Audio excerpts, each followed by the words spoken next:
We open on episode 6 with Galaxy News. Cooper Howard is acting in an advert for Vault-Tec, specifically for the vaults, this one being Vault 4. As he walks through the vault, one of the doors he passes has test subjects on a lit sign, telling us that Vault-Tec is really bad at advertising, as if you wanted people to get excited and enter a vault, then why would you show a location where subjects will be tested upon? Sounds mighty suspicious to me. Anyway, he goes on to give the marketing spiel, including the anti-radiation shielding, the streets with 200 housing pods on, before introducing the Hawthorns, who are scientists in Vault 4. They say they are studying the effects of radiation.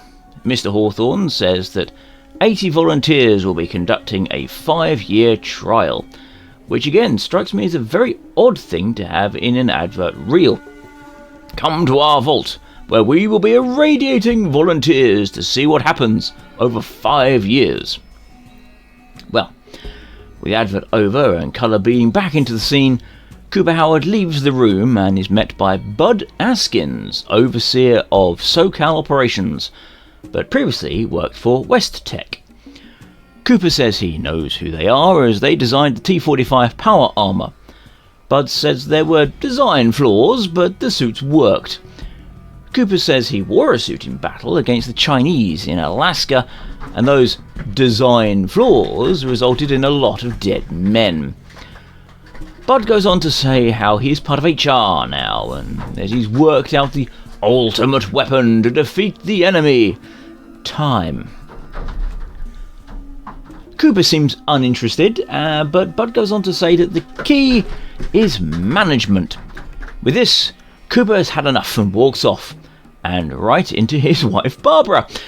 He suggests they take some quality time, but she says there is a wrap party, telling us that work comes first for her. With a sigh, Cooper says they can spend a couple of hours at it before retiring, to which she cuts him off, saying that it's at their house. Fast forward to the party night, and Cooper is getting dressed up for the event and glances down at a newspaper dominated by a Vault-Tec advert with his face on it.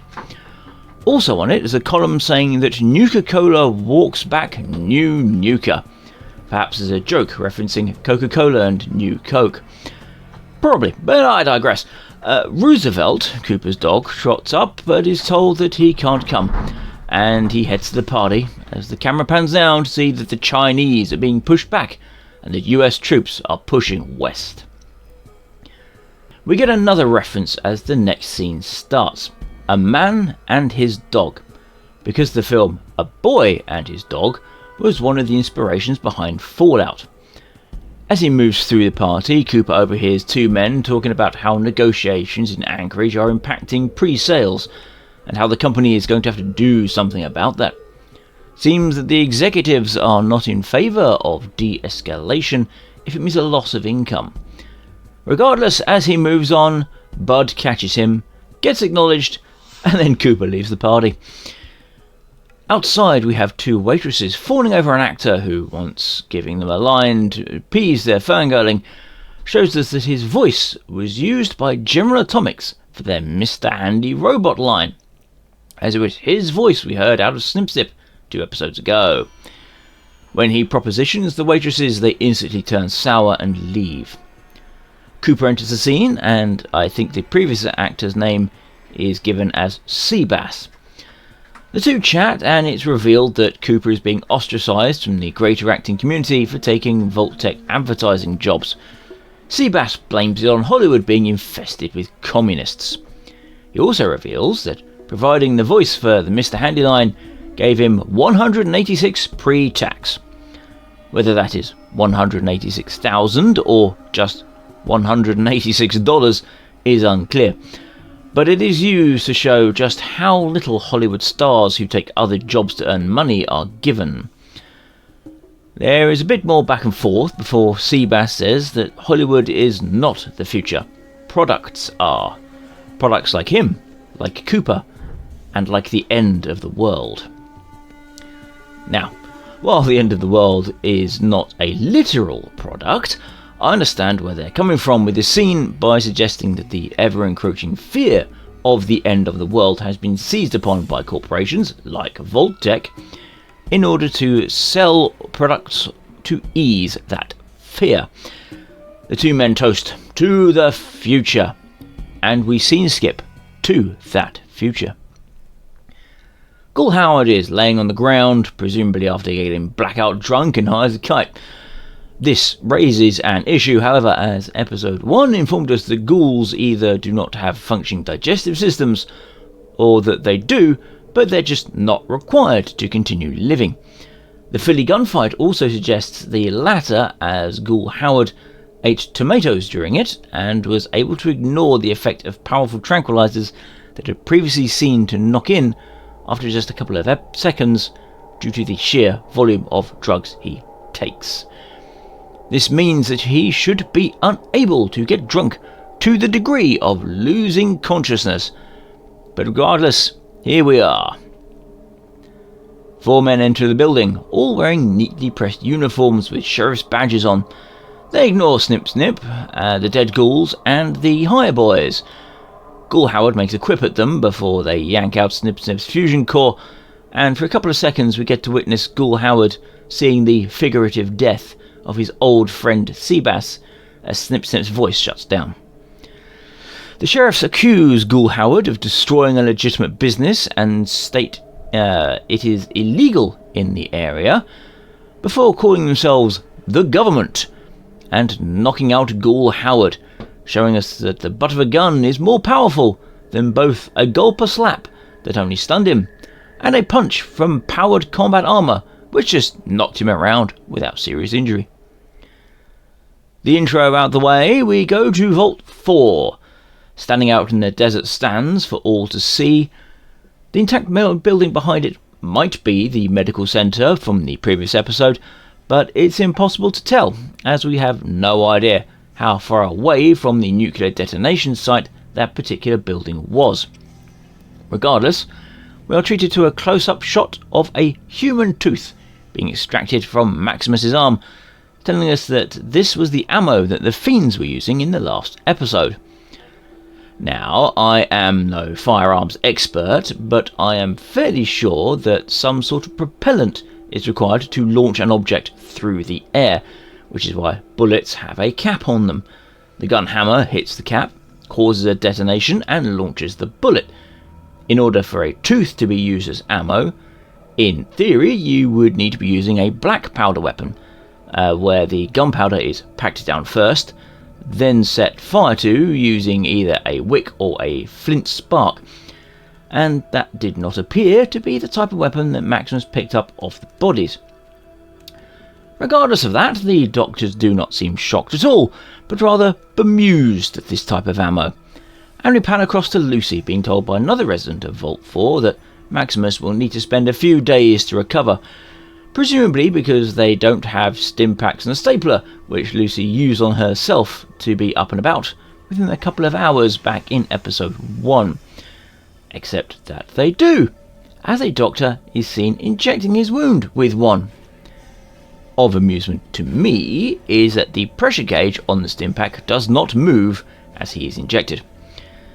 Regardless of all that, Maximus says he's fine, which is corrected by the doctor, saying that he had a rotten tooth in his arm and is not fine. Once again, Lucy was stabbed in the gut and was barely inconvenienced once the application of a stim pack and stapler was completed, despite having the gut having more vital organs in its vicinity than the left shoulder. Oh, and they found his power armor stashed at a location he presumably did not specify to them, and under camouflage junk that they were sure would keep hidden. I guess Vault 4's surface foragers watched the last episode, so they knew exactly where to go in order to find it and drag it back to the vault. Maximus, of course, does not look best pleased at this news, as his wound is stapled closed, showing I do in fact have staplers.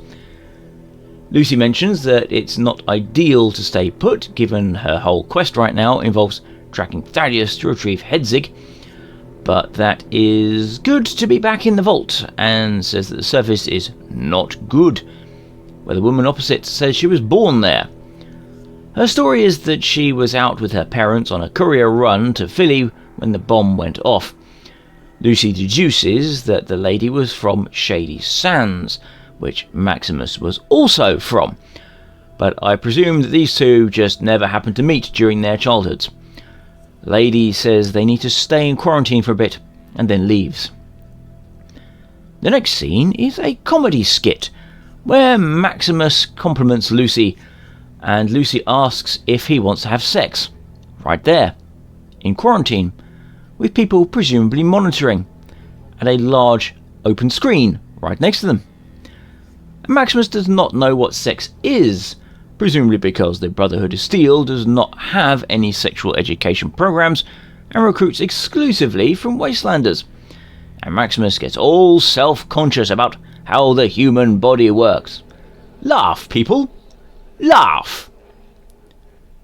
It does not happen, obviously, and Maximus seems conflicted and says the Brotherhood Knights are not supposed to have sex, but does not elaborate further. It could be that they are actually not supposed to, reinforcing the notion of external recruitment only, or it could be just him making an excuse. We do not know. The camera pans out and settles on a sign saying, "Test subjects." The very same sign and door from Cooper Howard's advert from the start of the episode. Scene change to a little while later, and with quarantine complete, Lucy and Maximus are sitting in the vault atrium, surrounded by other residents, all sitting down to enjoy a good meal. Lucy seems right at home, but Maximus does not. Understandable given their upbringings and Maximus's previous statement on believing that monsters lived in the vaults. Maximus rightly states that they should not be wasting time in the vault, and quite correctly, as every minute spent there is another minute that Thaddeus gets further away and risks finding the tracker. Lucy is having none of it, and while tucking in, tells him that they made a deal to find it together. Maximus suggests a trap, but Lucy brushes it off. We get a shot of one of the residents with something wrong with her face, and Maximus calls it a cult as everyone is smiling. And once again, Lucy dismisses the concern, calling it safe. Maximus seems to be starting to let his guard down at this, when Overseer Benjamin is introduced to the scene, and he is a Cyclops. Oh no! Lucy's face drops instantly with the revelation that this is, in fact, not normal. Of the 2 points raised by him, the one about staying out of level 12 will come into play later, as he's given no reason and already made both Lucy and Maximus suspicious. It is at this time that the other residents decide to reveal their own genetic mutations, almost as if the script said they needed to do it now, rather than have these people see mutations as perfectly normal within their society. We have a man with a nose on his forehead, an old man eating with oven mitts, suggesting some sort of crab hands or something, and it's only now that Lucy starts to think things are weird. I presume she was overlooking everything odd due to it being vault life, which would be a familiar comfort to her. She starts asking Maximus if it is odd, a role reversal from the previous scene, but shuts up when a woman with glowing blue eyes and face tentacles walks past, presumably having not been in the atrium until now. With that set up, we jump outside to a rather familiar looking dual line of ruined houses in the sand. Is it the same as the ones outside 33 that Lucy walked through twice? Perhaps a new set of homes that just happen to look the same. Who knows? Anyway, Ghoul Howard is being marched through them before we get a flashback in time to him and Barbara in a hot tub. Cooper, presumably being suspicious of Vault Tech based on Seabass's words, asked if Barbara would consider working anywhere else. She says no and jokes about getting their daughter on the payroll. Cooper says he is thinking of quitting and moving to Bakersfield to become a rancher. There is a bit of back and forth before Barbara picks up a Pip-Boy, which seems to greatly concern Cooper, as it is the first time he has seen one with her. She reveals it's part of a deal with Robco, orchestrated by Bud Askins. Cooper does not want Barbara to work for Vault-Tec, but she does, as it guarantees a spot in a vault. Specifically, she says, a good one, which opens the question to both the viewer and Cooper as to what the bad vaults would be, and if these good ones are reserved for Vault-Tec personnel, hinting at some darker plan.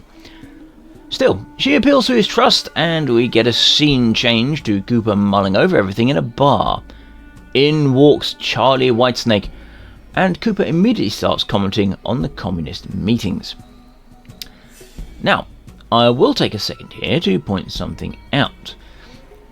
This is a world where capitalist America is at war with communist China.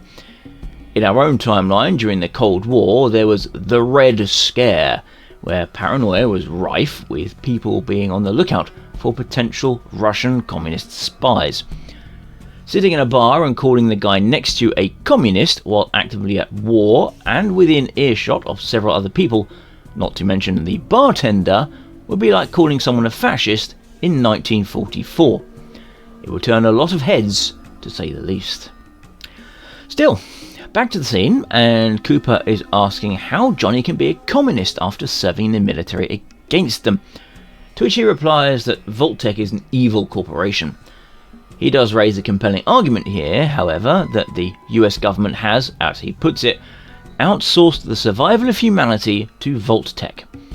Vault-Tec makes money by selling vaults, despite also being shown earlier in the show that they sell humane cyanide pills in family-sized bottles. And Vault-Tec has a duty to its shareholders to make money. Therefore, it is in the company's best interests for the war to continue for as long as possible in order to make as much money as possible. He states that Vault-Tec owns half of everything, probably an exaggeration, and that the government is broke. Therefore, Vault-Tec all but owns the country and gets to decide what is going to happen.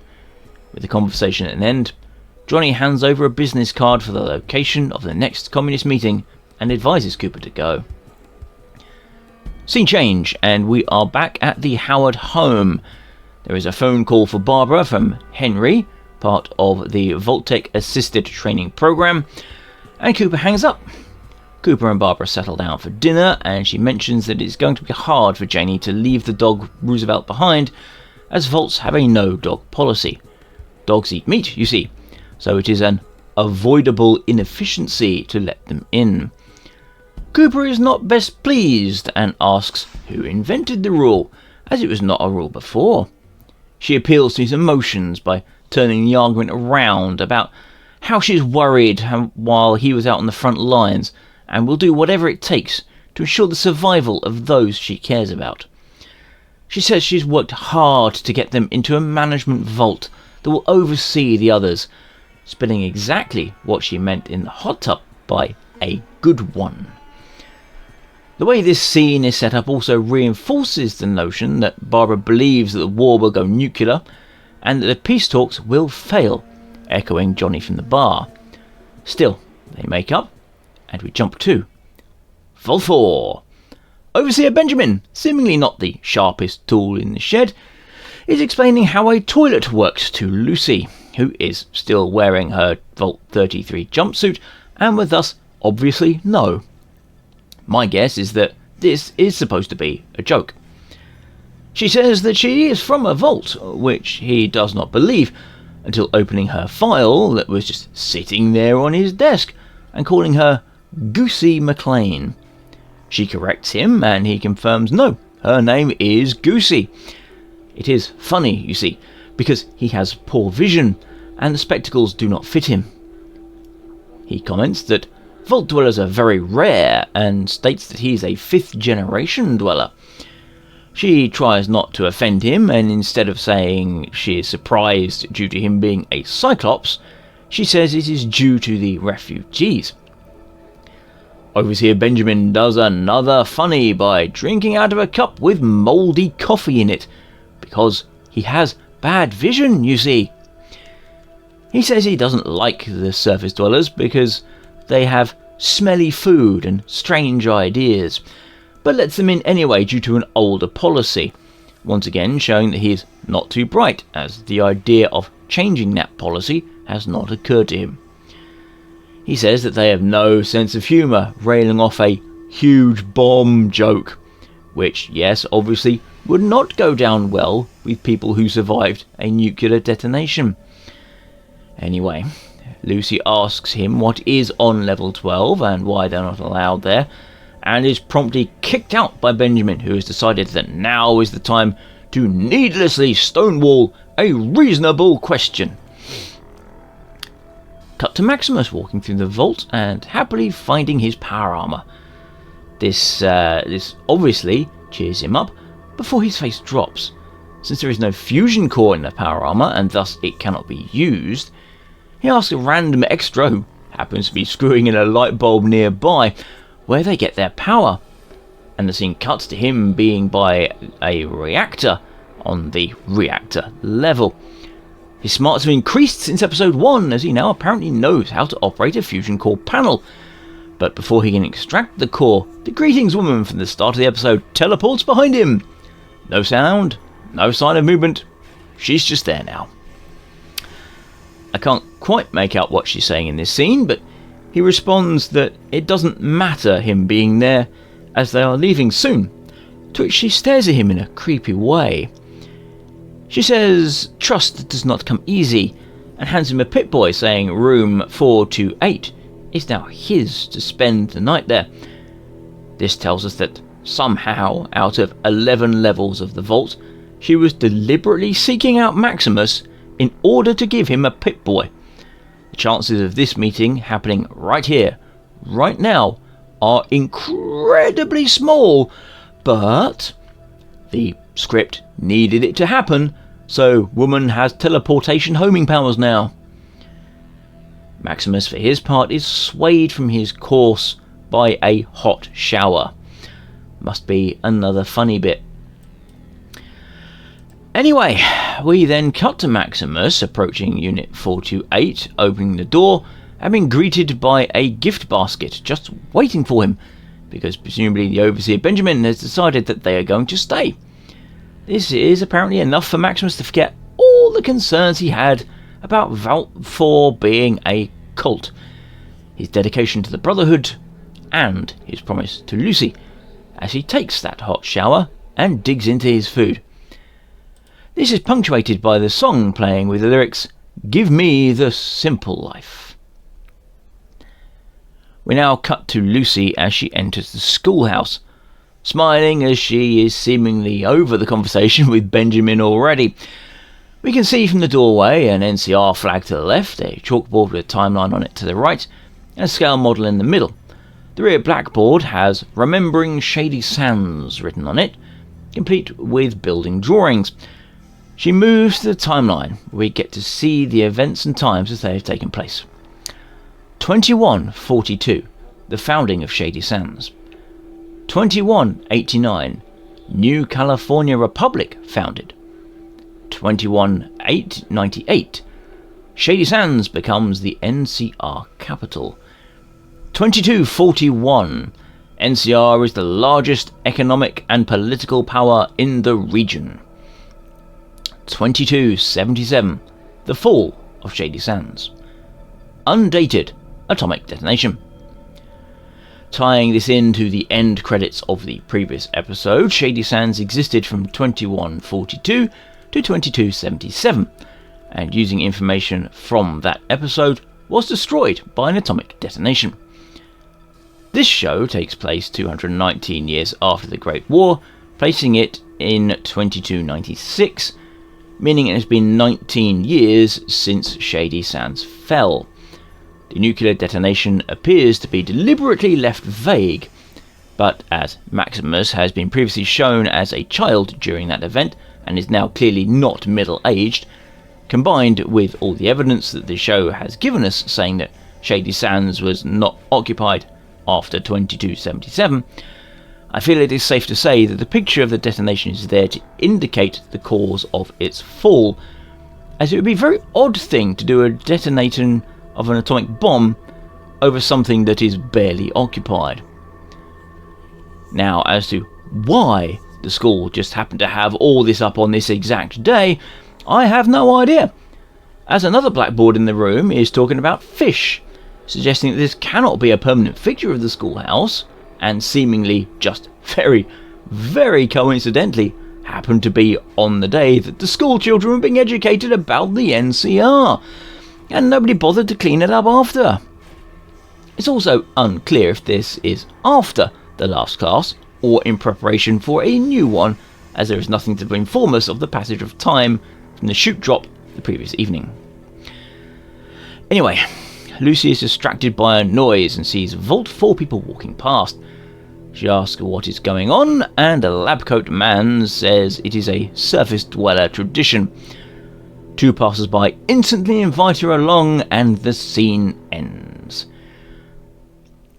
We go outside again to the government, and Ghoul Howard having moved from their 2 lines of houses in the sand to scattered ruins with skyscrapers in the background. There are also only 2 of them, whereas there were 4 at the Super Duper Mart. I missed that there were only 2 as well during the house row scene, so I guess that 2 of them decided to stay behind and get the business back up and running, but I don't know for sure. Anyway, Ghoul Howard is marched into the building with "The Government" on a sign outside, and takes an interest in the bounty board he has stood by. Here we get introduced to Saul Booker, a fat fellow who says he heard it was a ghoul who bust up the Super Duper Mart. But how? Unless Ghoul Howard has been laying comatose for a whole day in there, then word would not have been able to travel fast enough to wherever this place is for him to know. A few ghouls fled the place, and they would have said that a vault dweller set them free if asked, even if it was the 3 ferals that killed the 2 high guys. Saul Booker tells the sheriffs that Ghoul Howard used to be the best in the business, which they seemingly did not know. Ghoul Howard asked for a needle and thread so he can sew his finger back on. Quite where the super healing abilities shown from taking several bullets and suffering no ill effects have gone is anybody's guess. Regardless, Saul Booker questions what keeps him going: the love of the sun, or looking for her. Who is her? No idea. But Ghoul Howard has not shown much interest in looking for anybody specific in the previous episodes, nor was he looking for anyone while buried alive for years at a time. But I digress. Mention of her grabs his attention, but an insult to Saul gets a rifle butt to the face. This does not knock him out like it did before. Ghoul Howard mentions that he has heard people talking about Moldava, apparently called the Flame Mother. Ghoul Howard baits one of the sheriffs, who had family in Philly, implying he was one of the casualties or a coward. Sheriff Rex is ordered to remove Sheriff Troy's guns, and Saul orders Ghoul Howard to be fed to the hogs. Ghoul Howard obviously makes short work of the pair, making sure to shoot Troy not only in the chest but also in the dick, because funny. Then unloads a few more rounds into both because ammo is plentiful apparently. With the situation ended, Ghoul Howard asks why Saul Booker has a picture of Moldava on his wall.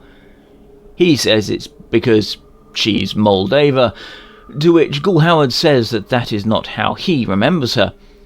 And we cut to pre-war communist meeting, Cooper Howard arriving in his car. Cut back to Vault 4 meeting, with everybody taking off their Pip-Boys and gathering together.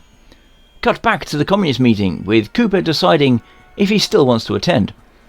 Cut back to Vault 4 meeting, now with the lights off, and people acting all cult-like, making the same noises and hand motions.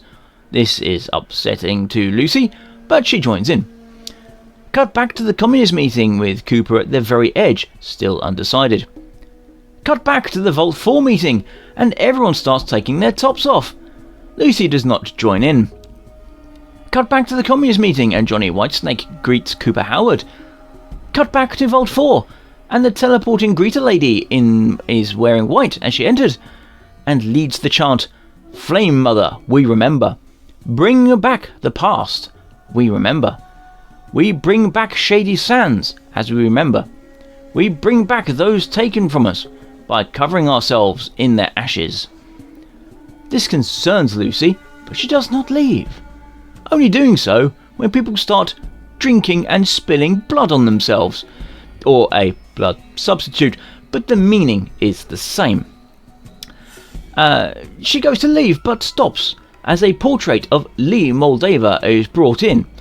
While not much of a shock in and of itself to the viewer, as we have just had a scene where she was called the Flame Mother, these scenes are intercut with short bursts of being outside the communist meeting, and who should walk up to Cooper Howard but Lee Moldava herself.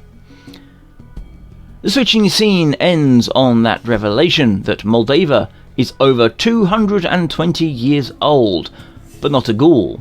How? Why? We do not know. But that is not the end of the episode, even though it is a perfect spot for it. Instead, we have an extra one bolted on, where Lucy goes to Maximus's room, and we get a complete role reversal from the positions at the start of the episode. Maximus wants to stay and have sex. Lucy wants to leave because everyone is weird and she just participated in a blood cult ritual. Maximus, for his part, is back to being a moron, deciding that the people are nice because they gave him a bathrobe and slippers. Lucy leaves, saying she will prove to him that the vault is not safe, and Maximus goes back to eating. Lucy travels to the forbidden level 12, and as sinister music plays, she walks down a darkened corridor and enters a lab.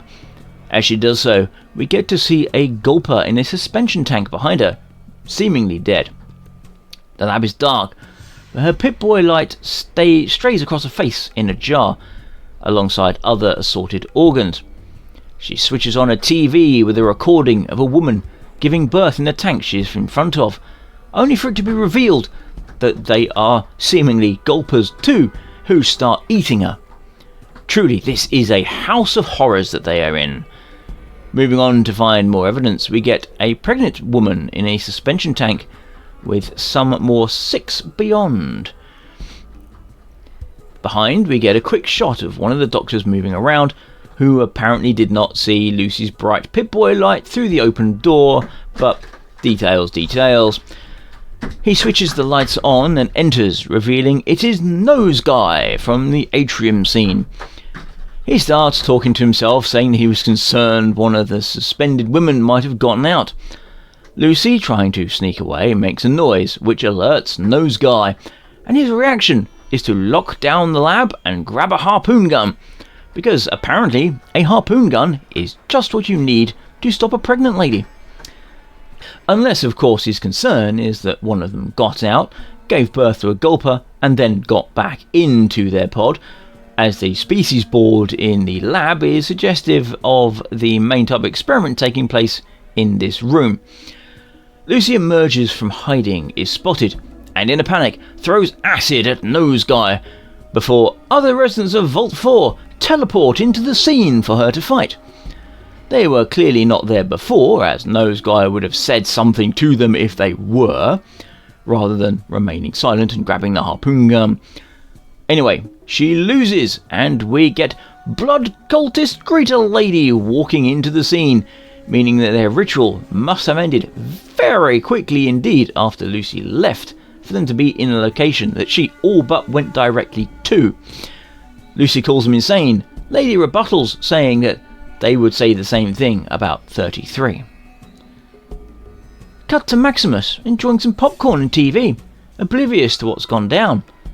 And it is at this point that the episode ends. The credits scene show a radio station which has nothing to do with this episode. Well, with all that out of the way, I would give this episode a 5. Best of the bunch so far, but only because of the pre-war scenes that make up nearly half of the episode.